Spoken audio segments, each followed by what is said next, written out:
Have you ever wondered who Jason Momoa's Lobo really is? Before diving into the chaos and charm of this iconic character, a friendly reminder to subscribe to the channel and hit that like button would be much appreciated.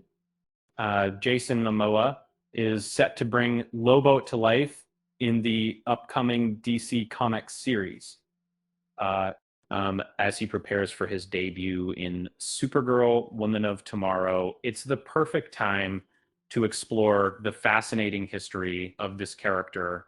Um, Lobo has been a staple in DC Comics for years, initially created as a parody. Uh, and so over time, he transformed into um, a beloved anti-hero, known for his wild antics and rebellious spirit. Um, um, Interestingly, even Marvel's Stan Lee found himself a fan of Lobo, which speaks volumes about his appeal. Originating from the planet Sarnia, Lobo is a ruthless bounty hunter who thrives on chaos. He's the last of his kind, having wiped out his entire species, uh, making him a stark contrast to Superman. And with uh, superhuman strength and rapid healing, he embodies the essence of an anti hero. The first time I encountered Lobo was in the pages of Omega Man back in 1983. At first glance, he seemed like just another villain. Uh, However, as the story unfolded, it became clear that he was a clever satire of the gritty superhero tales of the time. Uh, Fans embraced him, turning Lobo into a symbol of extreme violence and humor. Lobo's character has evolved significantly since his introduction. He's a volatile force, yet he follows a strict code. Um, um, he completes every contract he takes. But if a better offer comes along, he won't hesitate to switch sides. His actions led to the genocide of his own people, which he dismisses as a scientific experiment. The 1990s marked a turning point for Lobo, thanks to Simon Bisley's artwork that gave him a tough biker look.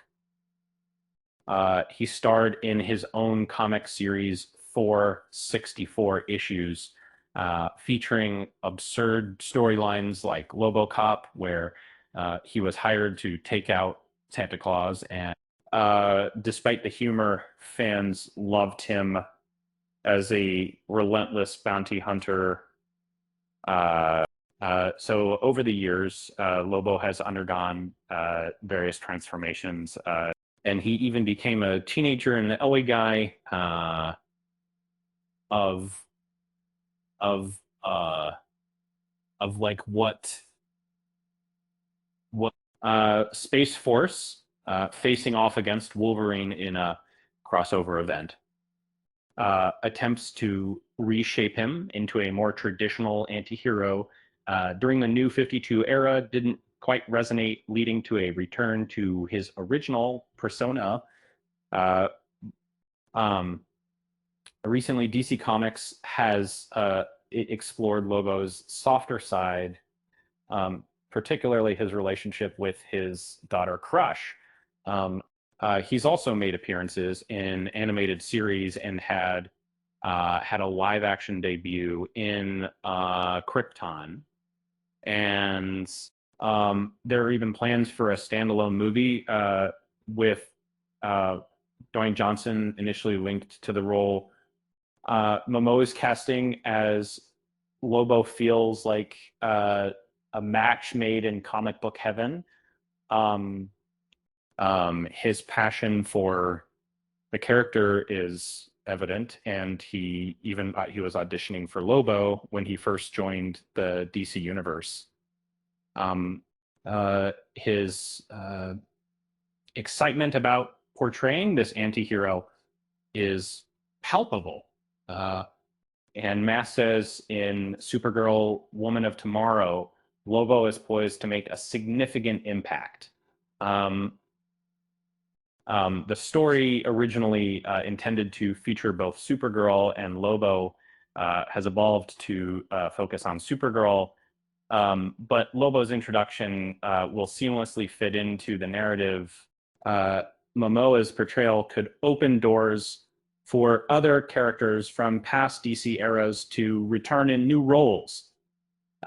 If audiences embrace his version of Lobo, we might see a series or even a trilogy dedicated to this wild character, similar to Peacemaker or Deadpool. So why did Lobo bring a ladder to the bar?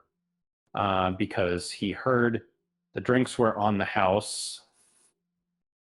With that said, thanks for watching, and until next time.